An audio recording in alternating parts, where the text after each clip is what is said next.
2024 के लोकसभा चुनाव में भी सबसे ज्यादा जानकारी बिंदास हरियाणा ने आपको दी थी और अब 2024 के विधानसभा चुनाव से जुड़ी तमाम जानकारी भी बिंदास हरियाणा आप तक पहुंचाने का ये वायदा करता है। इसी कड़ी में हम आपके लिए लेके आए हैं एक खास कार्यक्रम, टिकट के दावेदार।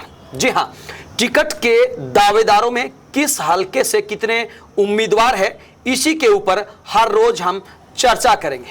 और चर्चा की कड़ी में सबसे पहले हम शुरुआत करते हैं सिरसा लोकसभा क्षेत्र के एलनाबाद विधानसभा से। एलनाबाद विधानसभा की बात करें तो करीब 2 लाख मतदाता इस विधानसभा के अंतर्गत आते हैं और 2019 के विधानसभा चुनाव में भी अभय सिंह चौटाला ने जीत हासिल की थी, लेकिन किसान आंदोलन के चलते उनकी तरफ से इस्तीफा दे दिया गया था और उसके बाद एक बार फिर उपचुनाव हुआ 2021 में और उसमें भी अभय सिंह चौटाला की जीत हुई थी, जिसमें उनको 65,992 वोट मिले थे। उसके बाद बीजेपी की बात करें तो गोविंद कांडा को 59,253 वोट मिले थे और कांग्रेस की बात करें तो पवन बेनीवाल को 20,904 वोट मिले थे। आइए अब आपको बताते हैं कि कांग्रेस पार्टी की तरफ से, बीजेपी की तरफ से, इनेलो की तरफ से, जेजेपी की तरफ से कौन कौन से उम्मीदवार हैं जो टिकट के दावेदारों में शामिल है। लेकिन उससे पहले हम आपको बता दें कि 2024 के लोकसभा चुनाव में भी उल्टफेर हो गया था। किस प्रकार का उल्टफेर? इस 2024 के लोकसभा चुनाव में एलनाबाद विधानसभा से 27,216 वोटों से कांग्रेस पार्टी की कुमारी शैलजा जीत गई थी। उसके बाद से कांग्रेस पार्टी के कार्यकर्ताओं का मनोबल जो है वो लगातार बढ़ा हुआ है।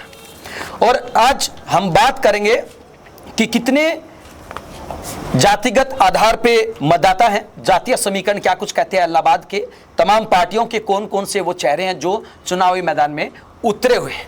और हमारे साथ चर्चा में हिस्सा लेने के लिए खास मेहमान पॉलिटिकल एक्सपर्ट प्रदीप कुमार जी मौजूद है। प्रदीप जी, स्वागत है आपका बिंदास हरियाणा। धन्यवाद अजय जी।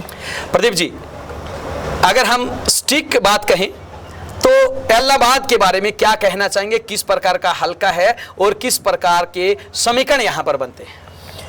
देखिए अजय जी, एलनाबाद मूल रूप से किसान बहुल इलाका है जी, और जब से ये विधानसभा क्षेत्र बना है 1967 से, तब से यहाँ पे चौधरी देवीलाल परिवार का ही वर्चस्व रहा है, उन्हीं का यहाँ पे ज़्यादा प्रभाव रहा है।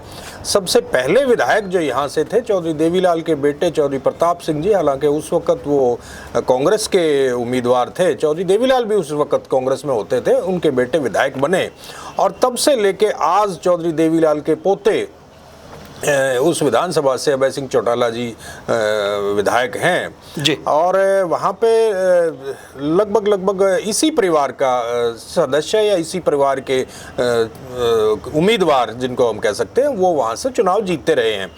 और जहाँ तक बात है पिछला 2019 का जो विधानसभा चुनाव था उसमें अभय सिंह चौटाला जी वहाँ से जीते थे और उन्होंने उस वक्त भारतीय जनता पार्टी के उम्मीदवार पवन बेनीवाल जी होते थे और उसके बाद किसान आंदोलन में उन्होंने अभय सिंह जी ने जब इस्तीफा दिया तो उसके बाद जब उपचुनाव हुआ तो रातों रात कांडा के छोटे भाई गोविंद कांडा को भारतीय जनता पार्टी में शामिल करके और वहाँ से उम्मीदवार बनाया गया और भारतीय जनता पार्टी के भरसक प्रयासों के बावजूद भी वहाँ से भारतीय जनता पार्टी को जीत नहीं मिली और अभय सिंह चौटाला जी वहाँ से अपनी सीट को बचाने में कामयाब रहे थे जी। परंतु 2024 का जो लोकसभा चुनाव आया, ये चुनाव 2 ध्रुवीय चुनाव हो गया भारतीय जनता पार्टी और कांग्रेस के बीच में। और उसमें क्योंकि कांग्रेस में के प्रति लोगों में किसान आंदोलन के चलते भारतीय जनता पार्टी से काफ़ी नाराज़गी थी, इस वजह से कांग्रेस को एक भारी बहुमत से जीत मिली क्योंकि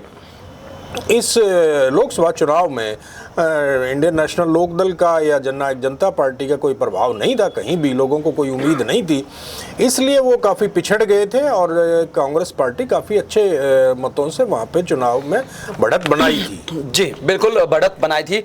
आइए बात करते हैं इलाहाबाद के जातीय समीकरण की। तो ये जाट बहुल्य इलाका है। जाटों की बात करें तो 37% मतदाता है, जट सिख 7%, ब्राह्मण 3%, अरोड़ा खत्री 3%, वैश्य महाजन 3%, राजपूत 1%, खाती 4%, कुमार 5%, नाई 2%, सुनार 1%, कंबोज 5%, सैनी मुस्लिम व राय सिख 1%, और अनुसूचित जाति की अगर हम बात करें तो जो चमार जाति है वो 9%, और धानक जो है 4%, वाल्मीकि, बावरिया, नायक व बाजीगर समाज के 2% मतदाता है। तो कहीं ना कहीं ये हल्का जो है वो जाट बहुल्य इलाके में गिना जाता है। और 2021 के उपचुनाव की बात करें तो 6,739 वोटों से अभय सिंह चौटाला एक बार फिर यहां से विजयी हुए थे।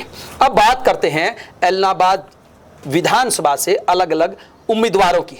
सबसे पहले बीजेपी की हम बात करते हैं तो बीजेपी की लिस्ट में भी कई सारे ऐसे नए चेहरे हैं, कई पुराने चेहरे हैं, कई समाज सेवी हैं, कई ऐसे लोग हैं जो टिकट का दावा कर रहे हैं। और हमारा खास कार्यक्रम भी है टिकट के दावेदार। तो टिकट के जो दावेदार हैं उनके बारे में हम एक एक करके चर्चा कर लेते हैं। सबसे पहले बीजेपी की बात करते हैं हम। बीजेपी की तरफ से मीनू बेनीवाल जो है वो यहाँ पर ताल ठोक रहे हैं। प्रदीप जी क्या कहना चाहेंगे? देखिए अजय जी, मीनू बेनीवाल अजय सिंह चौटाला जी के पुराने साथी रहे हैं और पिछले विधानसभा चुनाव के दौरान ही उन्होंने लोकसभा चुनाव के दौरान ही उन्होंने भारतीय जनता पार्टी में वो शामिल हुए हैं। और हालांकि उससे पहले वो काफ़ी लंबे समय से एलनाबाद विधानसभा क्षेत्र में सक्रिय थे और उन्होंने लोकसभा चुनाव के दौरान भारतीय जनता पार्टी में शामिल हुए और आज वो भारतीय जनता पार्टी की टिकट के प्रमुख दावेदारों में से एक हैं। यदि भारतीय जनता पार्टी उनको उम्मीदवार बनाती है तो निश्चित तौर पे अभय सिंह चौटाला जी के लिए एक बड़ी चुनौती खड़ी करने में मैं समझता हूँ सक्षम होंगे। जी, वहीं अगर हम बात करें बीजेपी के अगले उम्मीदवार की तो गोविंद कांडा, जी हाँ, पूर्व प्रत्याशी रहे हैं, वो भी टिकट के दावेदार हैं। क्या कहना चाहिए? देखिए, गोविंद कांडा जी ने जो पिछला 2019 का विधानसभा चुनाव था वो रानिया से लड़ा था, जिसमें चौधरी रणजीत सिंह जी के सामने। जो उस वक़्त वो उनके भाई गोपाल कांडा ने जो हलोपा बनाई हुई है वो उसके उम्मीदवार थे। उसके बाद उपचुनाव के दौरान उनको रातों रात भारतीय जनता पार्टी में शामिल करके और उनको उम्मीदवार बनाया और वो केवल 6,000 वोट से हारे थे। यद्यपि उस वक़्त उनकी सरकार थी और सरकार द्वारा पूरा जोर लगाया गया था, उसके बावजूद भी वो हार गए थे। वर्तमान परिस्थितियों में नहीं लगता कि वो एलनाबाद से चुनाव लड़ेंगे, क्योंकि रानिया में वो काफ़ी काम करते रहे हैं। और फिर भी यदि वो यहाँ से चुनाव एलनाबाद से भी अगर वो उम्मीदवार होते हैं या पार्टी उनको टिकट एलनाबाद से देती है तो मैं समझता हूँ कि वो भी एक, क्योंकि वो लगातार काम किया है उन्होंने और जनसंपर्क उनका अच्छा रहा है, तो वो भी अच्छे उम्मीदवारों में एक हो सकते हैं। जी बिल्कुल। बिंदास हरियाणा की तरफ से जो सर्वे करवाया गया, जो अलग अलग टीमें भेजी गई हैं, उन टीमों के अंदर जिसके नाम आए हैं टिकट के दावेदारों में, उनके ऊपर हम एक एक करके चर्चा कर रहे हैं, आप तक जानकारी पहुंचा रहे हैं। और अगला जो नाम आ रहा है साथ में अमीरचंद मेहता, जी हाँ, पूर्व जिला प्रधान है, उनका भी नाम टिकट के दावेदारों में शामिल किया जा रहा है। प्रदीप जी देखिए, अमीरचंद मेहता जी भाजपा के जिलाध्यक्ष रहे हैं और काफ़ी लंबे समय से वो भी लोगों के बीच में आते जाते रहे हैं, काम करते रहे हैं। वो भी अपनी दावेदारी जरूर पेश कर रहे हैं टिकट के लिए, परंतु जिस तरीके से वहाँ पे दो बिग शॉट्स गोविंद कांडा और मीनू बेनीवाल जिस तरीके से वहाँ पे आए हैं, मैं समझता हूँ कि कहीं ना कहीं उनकी दावेदारी भी कमज़ोर है। और आज का वर्तमान समय में जो चुनाव है, चाहे वो छोटा चुनाव है कि आप नगर परिषद से लेकर के या लोकसभा चुनाव तक की अगर हम बात करें, काफ़ी पैसे वाला चुनाव हो गया है, काफ़ी धन बल की आवश्यकता पड़ती है। तो कहीं ना कहीं अमीरचंद चावला जी उस मामले में मुझे उनके सामने कमज़ोर पड़ते दिखाई दे रहे हैं। बाकी यदि पार्टी उनको उम्मीदवार बनाती है तो देखिए, आज प्रदेश तो कुछ भी हो सकता है। भारतीय जनता पार्टी का भी एक अपना कैडर है, वो उनका वोट उनको अवश्य मिलेगा। प्रदीप जी, जो एक और नाम सामने आ रहा है टिकट के दावेदारों में, वो अगर महिलाओं को टिकट मिलती है तो निताशा सिहाग, बीजेपी की जो जिला प्रधान है वर्तमान में, उनका नाम टिकट के दावेदारों में शामिल किया जा रहा है। देखिए अजय जी, श्रीमती निताशा सिहाग भारतीय जनता पार्टी की पहले भी महिला मोर्चा की अध्यक्ष रही हैं, उसके बाद वो आज वर्तमान में भारतीय जनता पार्टी की जिला अध्यक्ष हैं। यदि भारतीय जनता पार्टी महिलाओं को प्रतिनिधित्व देती है तो वो भी एक अच्छी उम्मीदवार साबित हो सकती हैं। पार्टी की पुरानी नेता रही हैं, आज भी जिला अध्यक्ष हैं, और यदि पार्टी उनको टिकट देती है तो महिलाओं चुनाव में विशेष तौर पे उनके प्रति एक लगाव के तौर पे कह लीजिए, या वो जिस तरीके से सक्रिय हैं और जो सबसे बड़ा किसान समुदाय है उससे वो आती हैं, तो मैं समझता हूँ उनके लिए भी एक, हालांकि इतनी राह आसान नहीं होगी, पर फिर भी वो एक अच्छी उम्मीदवार हो सकती है। जी, इसके अलावा रमेश भादु का नाम भी टिकट के दावेदारों में बीजेपी की तरफ से एलनाबाद विधानसभा से लिया जा रहा है, पूर्व प्रत्याशी भी रहे हैं। देखिए, रमेश भादु जी पुराने भाजपा के पुराने कार्यकर्ता तो नहीं कहे जा सकते, लेकिन हाँ, वर्तमान वो भारतीय जनता पार्टी के साथ जुड़े हुए हैं और लगातार लोगों के बीच में भी वो हैं।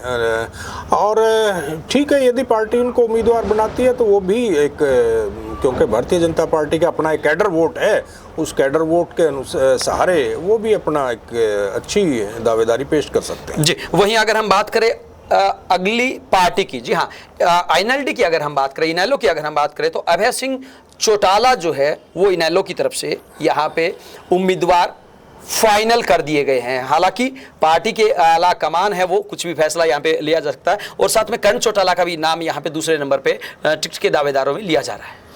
देखिए अजय जी, INLD की पिछले दिनों जो मीटिंग हुई उसमें अभय सिंह चौटाला जी ने हरियाणा की 5 विधानसभा सीटों के लिए उम्मीदवारों की घोषणा की, जिसमें से एलनाबाद से उन्होंने स्वयं के लिए भी कहा है।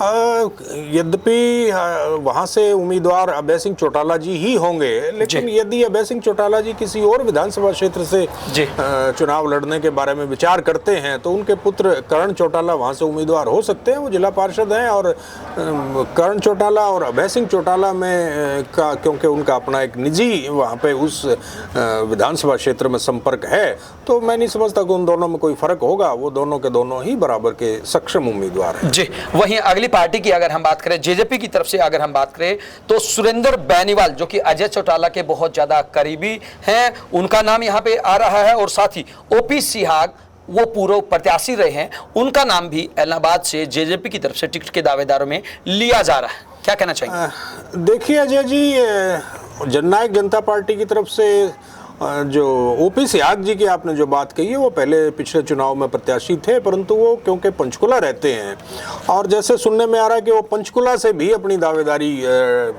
प्रस्तुत करेंगे। और जहाँ तक सुरेंद्र बेनीवाल जी की बात है, सुरेंद्र बेनीवाल जी अजय सिंह चौटाला जी के पुराने साथी हैं, लगातार लोगों के बीच में हैं। हालांकि प्रदेश में आज जननायक जनता पार्टी का माहौल कोई के पक्ष में नहीं है, लेकिन उसके बावजूद सुरेंद्र बेनीवाल वहाँ से अपनी दावेदारी पेश करेंगे और अब अजय सिंह चौटाला जी के पुराने साथी हैं तो वो उम्मीदवार वहाँ से हो सकते हैं। बाकी जनता जनार्दन है, वो वहाँ से उनको कितना आशीर्वाद देती है कितना नहीं, वो आने वाला समय बताएगा। जी, आने वाला समय बताएगा। अब बात करते हैं कांग्रेस पार्टी की। जी हाँ, कांग्रेस पार्टी के अंदर टिकटार्थियों की लंबी फैल लिस्ट है। जी हाँ, लंबी लिस्ट है, बहुत सारे दावेदार हैं। उन दावेदारों में अगर हम बात करें, भरत सिंह बेनीवाल की पूर्व विधायक है कांग्रेस पार्टी से, उनका नाम यहाँ पे प्रमुखता से लिया जा रहा है। संतोष बेनीवाल है, हरियाणा सरपंच एसोसिएशन की उप प्रधान है। पवन बेनीवाल है, 2 बार बीजेपी व 1 बार कांग्रेस पार्टी से चुनाव लड़ चुके हैं। तीनों एक ही परिवार से आते हैं और तीनों दड़बा कला गांव से संबंध रखते हैं। क्या कहना चाहेंगे प्रदीप जी?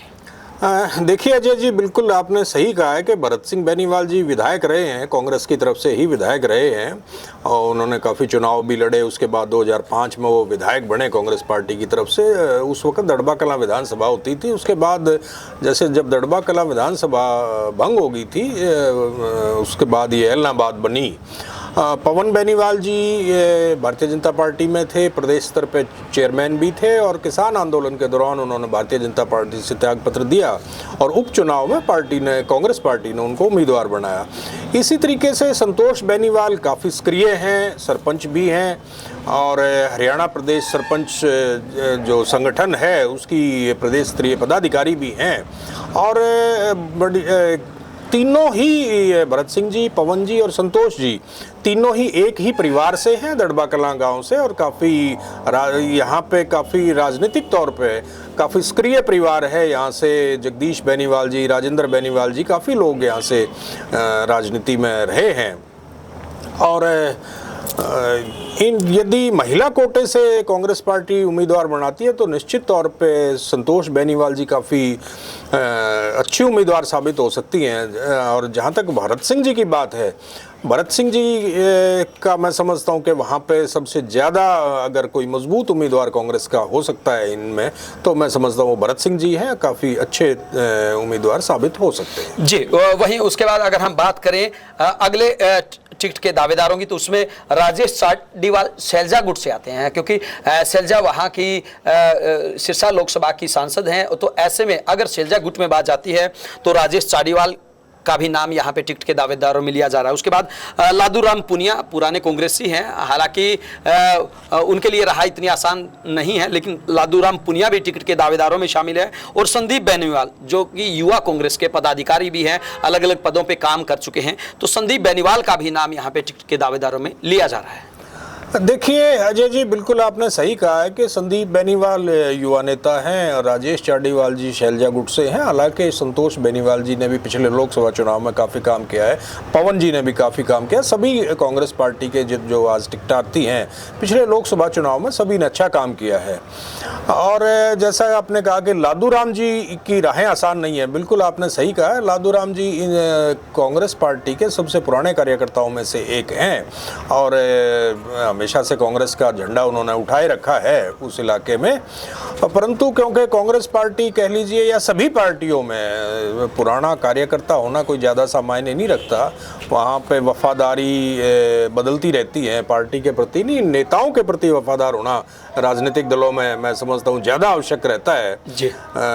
लेकिन चाडीवाल जी भी अच्छे उम्मीदवार हो सकते हैं और लादूराम पुनिया भी, बिल्कुल कोई शक की बात नहीं है कि पुराना कार्यकर्ता का हौसला बढ़ता है। अगर किसी पुराने व्यक्ति को पार्टी उम्मीदवार बनाती है तो वो एक विधानसभा क्षेत्र नहीं, वो काफ़ी सारे विधानसभा क्षेत्रों में एक संदेश जाता है कि पार्टी में पुराने कार्यकर्ताओं को सम्मान मिलता है। तो इस नाते से लादूराम पुनिया जी भी एक अच्छे उम्मीदवार हो सकते हैं। और संदीप बेनीवाल जी क्योंकि युवा कांग्रेस से आते हैं, युवा कांग्रेस के कोटे से अगर जाती है तो वो भी उम्मीदवार हो सकते हैं। बाकी उम्मीदवार क्योंकि 2024 के लोकसभा चुनाव में कांग्रेस की जो प्रदर्शन काफ़ी अच्छा रहा है, उसके नाते कांग्रेस पार्टी में टिकटार्थियों की एक बड़ी लंबी फहरिस्त है और वो तो पार्टी हाईकमान निर्धारित करेगा कि किसको टिकट दी जाती है। अंतिम प्रश्न प्रदीप जी, क्या लगता है 2024 के विधानसभा चुनाव में अभय सिंह चौटाला के लिए राह आसान होगी या फिर कांग्रेस पार्टी जिस प्रकार से उत्साहित है वो बाजी मार जाएंगी, या फिर वहां पे तिकोना मुकाबला देखने को मिलेगा? देखिए अजय जी, मैं जैसे आपने कहा कि अभय सिंह चौटाला जी की राहें आसान होंगी, अभय सिंह चौटाला जी की राहें मैं नहीं समझता कि इतनी ज़्यादा आसान होंगी आने वाले 2024 के विधानसभा चुनाव में, क्योंकि पिछला जो उपचुनाव से हम उस आगामी चुनाव की तुलना नहीं कर सकते। उस वक्त 2 ध्रुवीय चुनाव हो गया था। आने वाला जो चुनाव है वो त्रिकोणीय चुनाव होगा। उसमें भारतीय जनता पार्टी के भी जो भी उम्मीदवार होंगे, भारतीय जनता पार्टी के या कांग्रेस के या अभय सिंह चौटाला, उनके बीच में त्रिकोणीय मुकाबला होगा। और त्रिकोणीय मुकाबले में जो भी उम्मीदवार जीतेगा वो कोई बहुत ज़्यादा बड़े अंतर से चुनाव नहीं जीतेगा, जी बिल्कुल कम अंतर से ही चुनाव जीतेगा। त्रिकोणीय संघर्ष होगा। जी बिल्कुल, त्रिकोणीय संघर्ष होगा। दोस्तों, आज हमने आपको बताया कि एलनाबाद विधानसभा के टिकट के दावेदारों में कौन कौन शामिल है, यहाँ के जातीय समीकरण क्या कुछ कहते हैं और दावेदारों की जो मजबूती, दावेदारों की तरफ से जो अपनी बात कही जा रही है, जो उनकी तरफ से एक दावा किया जा रहा है, उन दावों में कितनी सच्चाई है ये तो आने वाला समय ही बताएगा। बहरहाल एक बात तो तय है कि जैसे जैसे 2024 के विधानसभा चुनाव का समय नजदीक आता जा रहा है, वैसे वैसे टिकटार्थियों की जो संख्या है वो बढ़ती जा रही है। आज हमने आपको एलनाबाद के बारे में विस्तार से बताया है। कल फिर मिलेंगे और एक अलग विधानसभा क्षेत्र के बारे में विस्तार से आपको जरूर बताएंगे। आप हमें जरूर बताएं कि आपको हमारा ये कार्यक्रम कैसा लगा और इस कार्यक्रम के माध्यम से आप क्या कुछ संदेश देना चाहते हैं। आपको क्या लगता है इस जो लिस्ट है, ये जो सर्वे करवाया गया है, इस सर्वे के अनुसार और कौन कौन से ऐसे उम्मीदवार हो सकते हैं, ऐसे चेहरे हो सकते हैं जो टिकट के दावेदारों में शामिल है, ताकि आने वाले समय में जब हम दोबारा सर्वे करवाएं तो उनको भी उस लिस्ट में जोड़ा जा सके। दीजिए आपके अपने साथी अजय लोहान को इजाजत। नमस्कार।